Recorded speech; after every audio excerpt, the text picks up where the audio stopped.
Assembling the Mighty Mo 20 cable management system is easy and should take about 30 minutes. The only tools needed are a 5/16 inch and 9/16 inch socket or wrench and a corner square. First, unpack and inventory all of the parts. Lay the uprights on their sides, parallel to each other. The Mighty Mo uprights have EIA numerals and can be assembled with number 1 starting at the top or bottom. Be sure each upright starts the same way.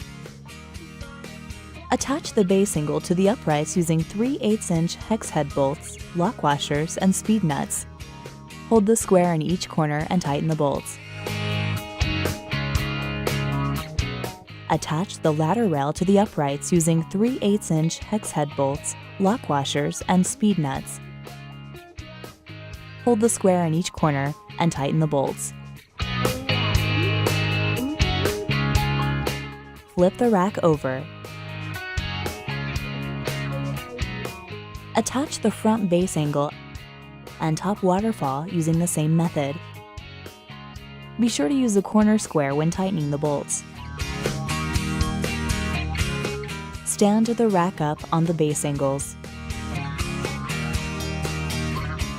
Slide the 2 bend limiters into the slots in the waterfall and ladder rail.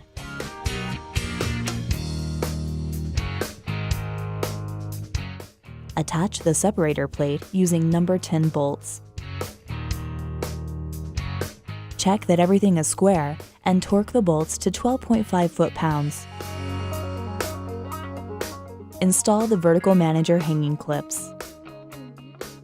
Attach the vertical manager using number 10 bolts.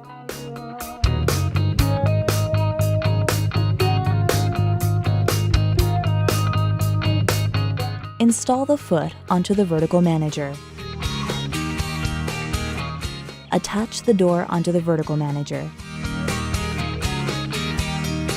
The assembly of the Mighty Mo 20 rack system is complete. Racks must be secured to the floor following local and state codes.